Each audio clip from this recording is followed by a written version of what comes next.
காஞ்சி பெரியவர் மகிமையை சொல்லும் சம்பவங்களோடு மதுரை அனுஷத்தன் அனுகிரகம் நிறுவனர் நெல்லை பாலு அவர்கள் தொகுத்து வழங்கும் ஸ்ரீ மகா பெரியவா மகிமை சிறப்பு தொகுப்பு. ஹரஹர சங்கர ஜெய ஜெய சங்கர காஞ்சி சங்கர காமக்கோடி சங்கர. எல்லாம் வல்ல நம் ஜெகத்குருவின் திருவருளால் இந்த நாள் இனிய நாளாக அமைய அன்பு பிரார்த்தனைகள். நடமாடும் தெய்வமாய் விளங்கி நானிலத்தில் உள்ளவர்களை எல்லாம் நல்வழிப்படுத்தி கொண்டிருக்கிற காஞ்சி மாமுனிவர் மகாபெரிவா என்று எல்லோராலும் அன்பாக அழைக்கப்படுகிற, உமாச்சி தாத்தா என்று எல்லாராலும் அன்பாக அழைக்கப்படுகிற காஞ்சி காமக்கோடி பீடாதிபதி ஸ்ரீ சந்திரசேகரேந்திர சரஸ்வதி மகா சுவாமிகள் காஞ்சிபுரத்திலே இருக்கிற பொழுதெல்லாம் காஞ்சிபுரத்திலே பங்காரு தோட்டத்திலே மகாபெரிவாளுடைய திருநட்சத்திரமான அனுஷ உற்சவம் அங்கே ரொம்ப மாதம் மிக சிறப்பாக நடைபெறுவது உண்டு.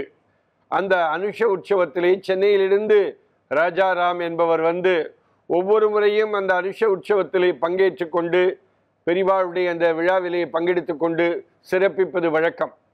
அந்த மாலை வந்தார் என்றால் அந்த நிகழ்வு முடிவதற்கு இரவு 10 மணி ஆகிவிடும். சில நேரங்கள் ரொம்ப நேரம் தாழ்ந்து நடைபெறுகிற வழக்கம் கூட உண்டு. அப்படி ஒவ்வொருவரும் சென்னையிலிருந்து பக்கத்து ஊர்களிலிருந்தெல்லாம் அந்த அனுஷ உற்சவத்திலே பங்கெடுத்து கொண்டு காரிலே வந்து பஸ்ஸிலே வந்து அந்த விழாவிலே பங்கெடுத்து கொண்டு மகாபெரிவாளை தரிசித்து விட்டு போகிற பொழுது அவர்களுக்கு கிடைக்கிற சந்தோஷம் இருக்கிறது அல்லவா, அது ஏதோ பெரிய வாழ்க்கையிலே மிகப்பெரிய சந்தோஷமாக அந்த சந்தோஷத்தை பெறுவது உண்டு. அப்படி ஒரு முறை ராஜாராம் வந்துவிட்டு ரொம்ப நேரம் ஆகிவிட்டது.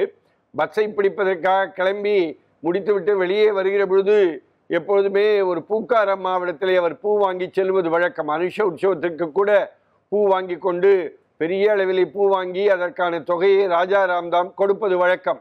அன்றைக்கு அதை மறந்துவிட்டு அவசர அவசரமாக பஸ்ஸை பிடிக்க வேண்டும் என்று வெளியே வருகிற பொழுது பூக்கார அம்மா ஓடி வந்து, என்ன நீங்கள் வீட்டம்மாவுக்கு பூ வாங்கிட்டு போகலையோ அப்படின்னு சொல்லிட்டு அந்த பூக்கொடியிலிருந்து பூவை எடுத்து கையிலே கொடுத்து விட்டு அன்றைக்கு கொடுக்கிறார். கொடுத்து முடித்த பிறகு அந்த பூக்காராமாவுக்கு என்ன தோன்றியதோ தெரியவில்லை.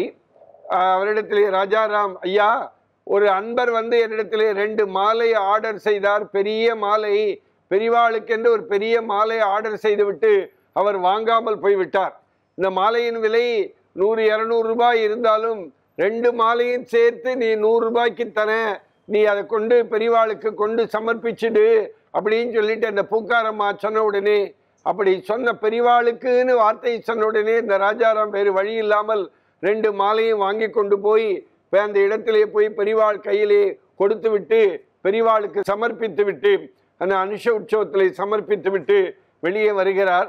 வந்து பஸ்ஸை பிடித்து கொண்டு அவர் புறப்பட்டு, எப்போதுமே அந்த பூக்காரம்மாட்ட தான் அவர் மாலை வாங்குவது வழக்கம். என்ன திடீரென்று 2 மாலை வாங்கிக்கோங்கன்னு சொன்ன உடனே வேறு வழியே இல்லாமல் வாங்கி கொண்டு பெரிவாடத்தில் சமர்ப்பித்து விட்டு வெளியே வருகிறார். சென்னைக்கு வந்து சேர்ந்து விடுகிறார். அடுத்த நாள் மதியம் அவருடைய வீட்டினுடைய அந்த ஃபோன் ஒலிக்கிறது.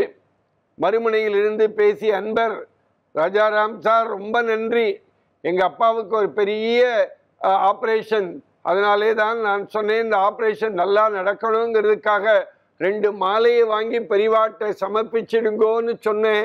இன்னைக்கு என்னுடைய அப்பாவு அந்த பெரிய சர்ஜரியிலிருந்து வெளியே வந்து டிஸ்சார்ஜ் ஆகி இன்றைக்கி எங்களுடைய வீட்டிற்கு வந்து விட்டார். அது பெரியவாதான் என்னை காப்பாற்றினார்.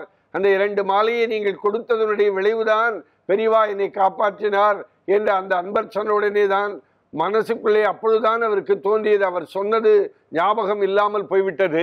ஆனால் பெரியவா அதை நினைவுபடுத்துகிற விதமாக அந்த பூக்காரம்மாவிடத்திலே சொல்வது போல சொல்லி அந்த 2 மாலை யாரோ வாங்காமல் போய்விட்டார்கள், இந்தாருங்கள் என்று சொல்லி கொடுக்க அதை பெரியவாடத்தில் சமர்ப்பித்து போய் கடைசியிலே அந்த சென்னை அன்பர் தொலைபேசி மூலமாக சொல்லி, எங்கள் அப்பாவை பெரியவாதான் காப்பாற்றினார், நீங்கள் வாங்கி கொடுத்த அந்த மாலை தான், பெரியவாளுக்கு சமர்ப்பித்த மாலை தான் எங்கள் அப்பாவை ஒரு பெரிய கண்டத்திலிருந்து காப்பாற்றி இன்றைக்கு நாங்கள் வீடு வந்து சேர்ந்து விட்டோம் என்று சொன்ன உடனே தான் அப்பொழுதுதான் அவர் ஏற்கனவே சொன்ன செய்தி ஞாபகத்துக்கு வந்தது.